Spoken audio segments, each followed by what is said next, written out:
Welcome everyone to TMOLR Texas. It's Wednesday, so you know what that means. No, it's not AEW Dynamite. It is time for TMOLR Texas. And if you notice, there's a couple new little things going on with the screen here. There at the bottom, we do have the little scrolling message going down there.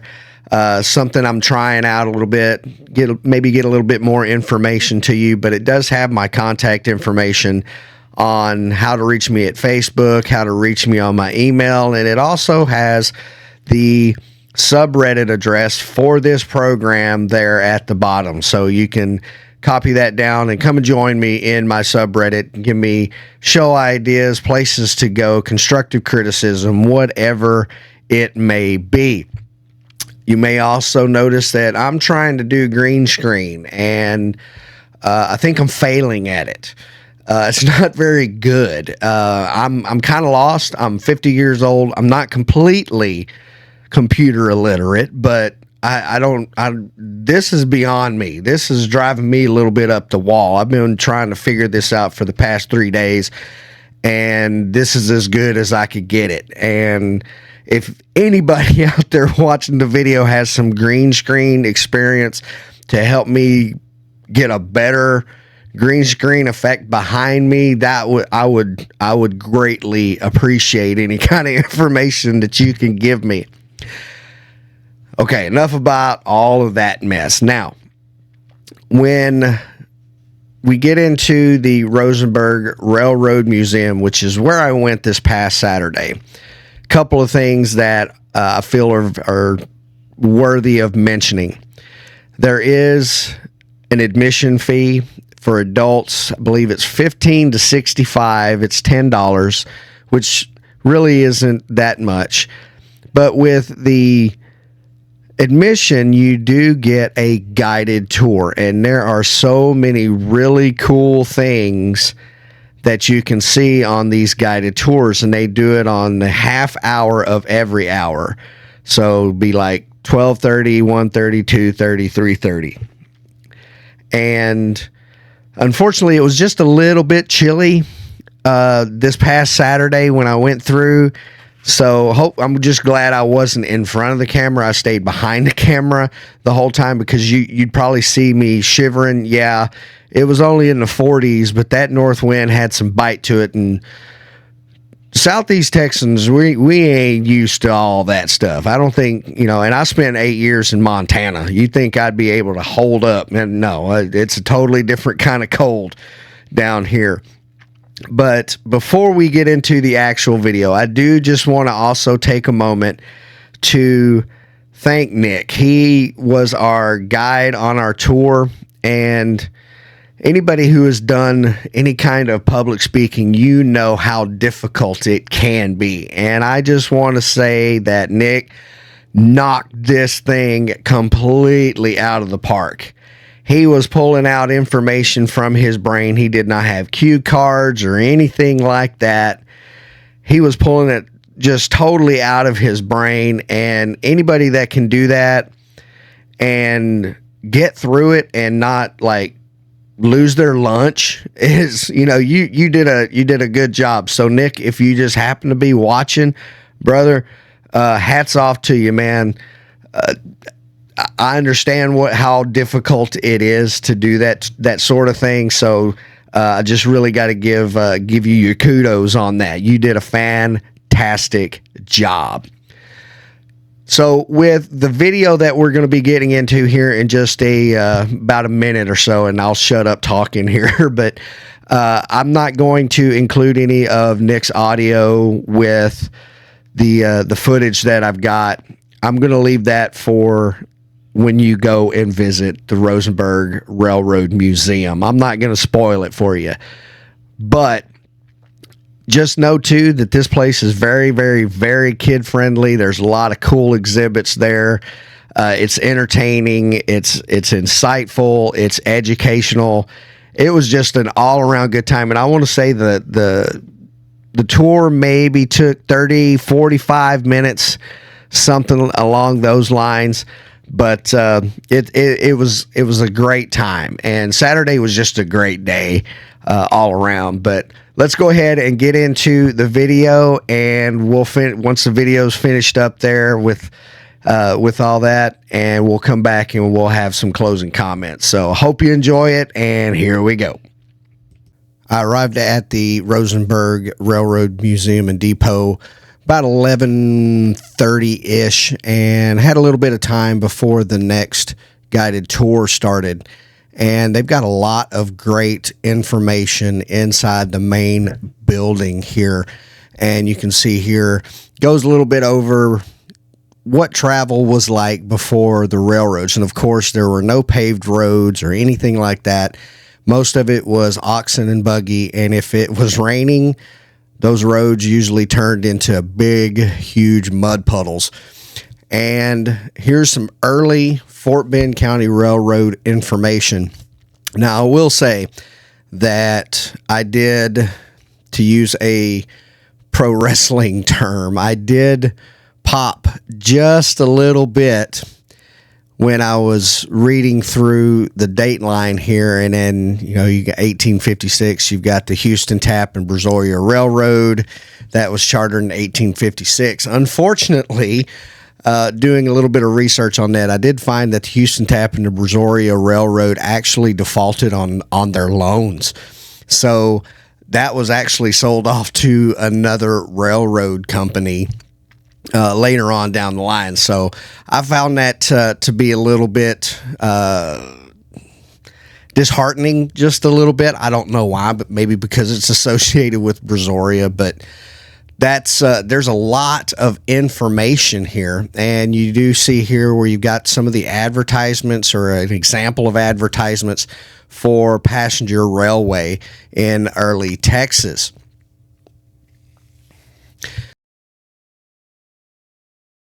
Also, they've got a great area where it talks about how railroads and American sports came basically hand in hand. And we're talking baseball, boxing, football, basketball.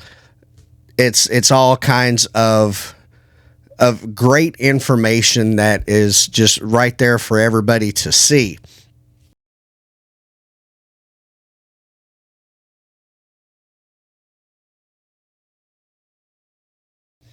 Now we start outside. This is part of our guided tour, and this setup here is very, very interesting and very well done. Now, this layout here actually represents 4 different communities that were served by the railway in Fort Bend County. Over to the left, you've got George Ranch. Right in front of you here would be Rosenberg. Just on the other side, the far side of this display, it would be Richmond, and then to the left of Richmond would be Sugarland. And you may have noticed that the small train that's going around, coming back to us here momentarily, is Thomas the Tank Engine. And again, just want to reiterate that this is a very kid-friendly, very family-oriented place to go and spend a couple of hours on a Saturday and just have great fun with your family. Now, a little bit of comic relief here. And unfortunately, Nick, while giving his giving us our guided tour, he derailed Thomas the Tank Engine. So it was kind of funny. Everybody got a pretty good laugh out of it, but no worries. Thomas was back on the track really, really quickly. And again, I do want to just give more kudos to Nick for the outstanding job that he did reciting this information. And as you can see, there's no cue cards. He doesn't have index cards or anything like that in his hand, and he is a wealth of knowledge when it comes to this museum. And one thing too you'll notice is with the buildings where he's standing, he's basically standing in Rosenberg, and right across the street to the right is one of the former buildings. You can kind of see a little bit of it there, but it was a soda fountain back in the day, and it still is a soda fountain right now, and I believe it's called Another Time and Place. he does an outstanding job here of just really explaining how the railroads service the towns, and just the fact that you've got all four of these, I would imagine at the time, were probably the major towns in Fort Bend County. It seems like now Sugar Land seems to be the biggest of the four, or the four communities. But this was just really, really, really amazing, and the job that they did here was fantastic. We then moved on to the caboose, and Nick did an outstanding job of explaining what the purpose of the caboose actually was. And there was, I believe it's a brakeman. You had the engineer or the conductor could be back here. And there was also at times, a flagman back there. And the caboose was actually kind of used to help brake the train when it needed to stop. And again, Nick did an outstanding job of explaining all of this great stuff to us, and we actually got to go inside of the caboose and kind of see what is going on in there.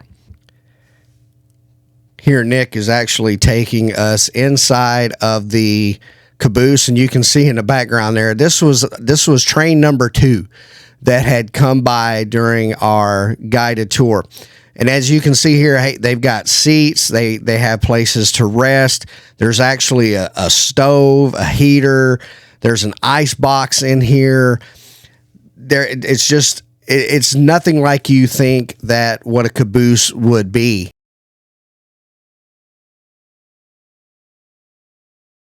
This is Tower 17. I didn't get any footage from the inside of the tower, but this is basically where they control the trains and the tracks. And it's great to go inside of there as well.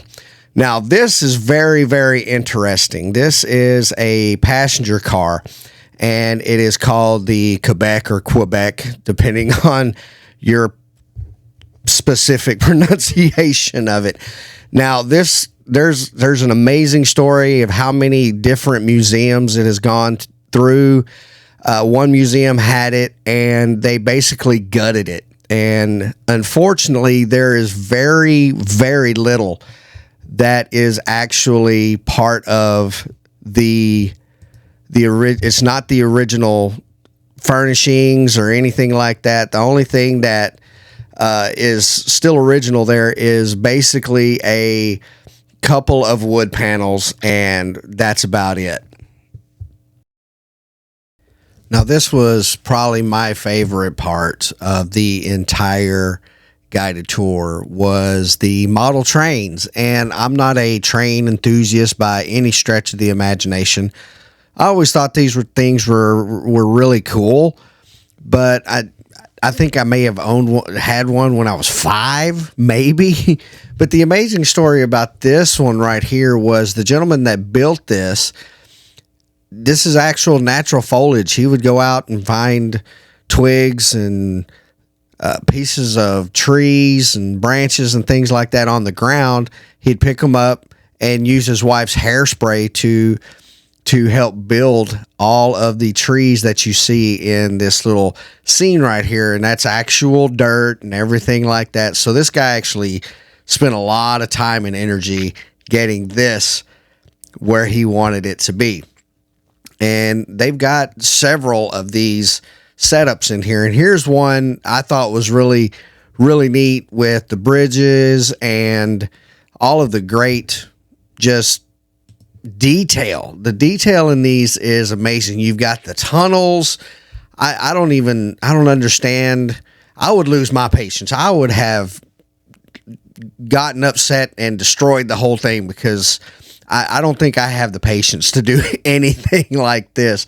But if you have that patience for one, and you have that knack for creativity, this blew my mind that one individual or even several individuals did this. and was able to come up with such a fantastic railroad track setting. Just it's amazing.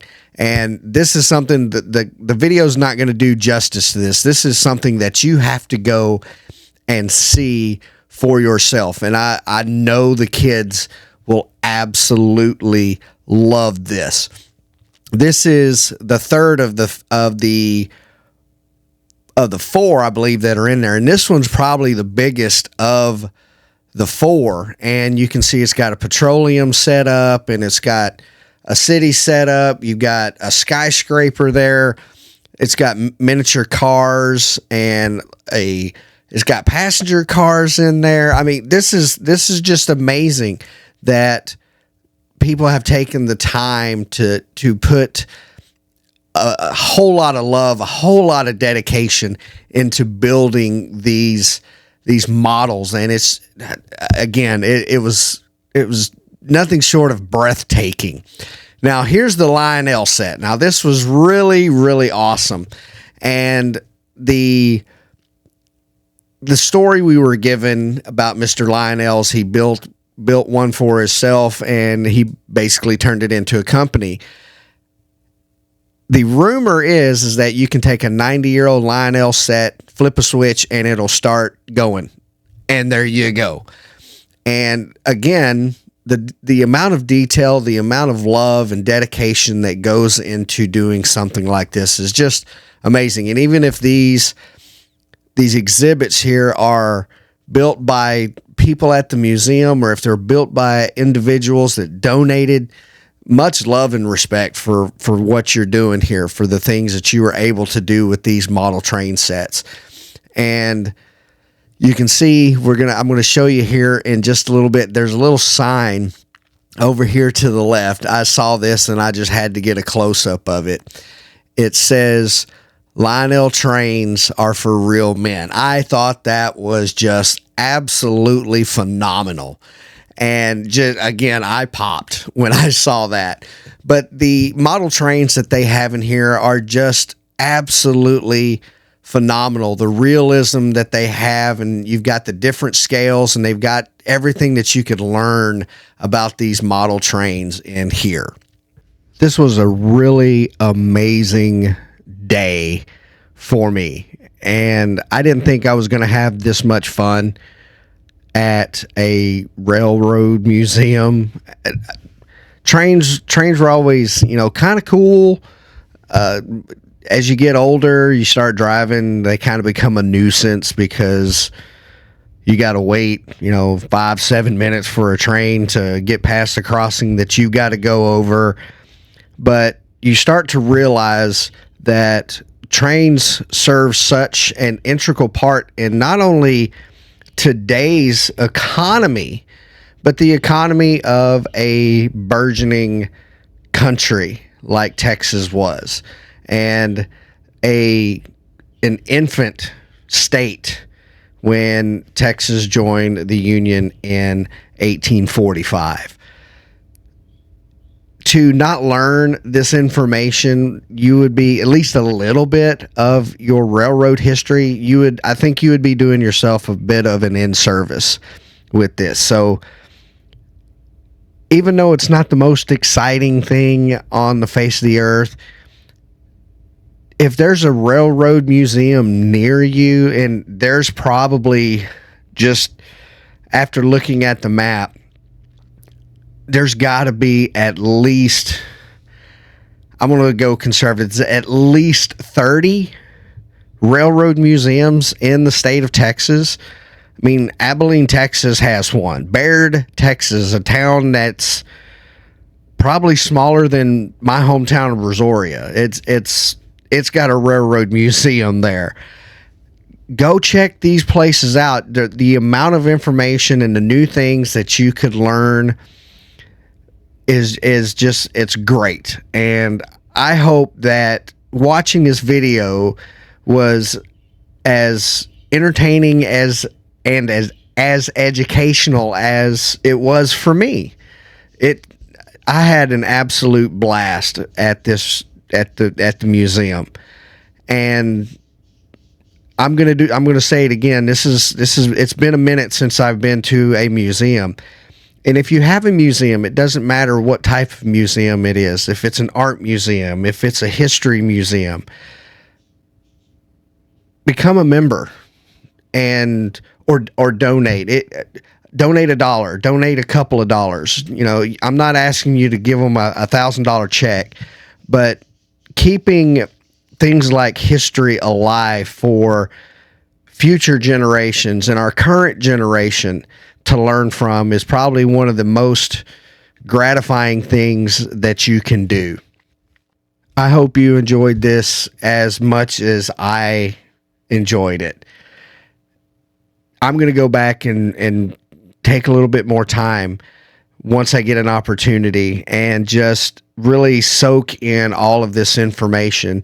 And I felt that this was a great way to open the door to railway history on this channel. So again, hope you enjoyed it. Thank you for watching. Share it. If you're on Rumble, become a follower. If you're watching on YouTube, click that subscribe button, share it, like it, the whole 9 yards. I would love to make this something that I could get a little, maybe get some proceeds off of it and be able to go further out, go to Abilene. I would love to go to the beginning of the Brazos River and do things there up in North Texas and West Texas and far South Texas, and just bring as much of this glorious state to you as I can. So any help that you can give in subscribing, liking, the whole 9 yards would be just absolutely, I would be in it. Just, it's, I don't even know how to say it. It would be mind blowing. It would be so, I would be so appreciative of anything you could do. Just hitting the like button. I shake your hand, give you a hug, whatever you want. So, but everybody enjoy the rest of your week. I hope that the rest of the week goes great for you. This weekend is just fantastic. We're here in Southeast Texas. We're supposed to be having some great weather. It's going to be first part of this week, or on Saturday, it was in the 40s, and today it got up into the 80s. So it just goes to show you that if you don't like Texas weather, wait 5 minutes, it'll change. So everyone, enjoy the rest of your week. Have a great weekend. Thank you again for watching, and we will see you again next week.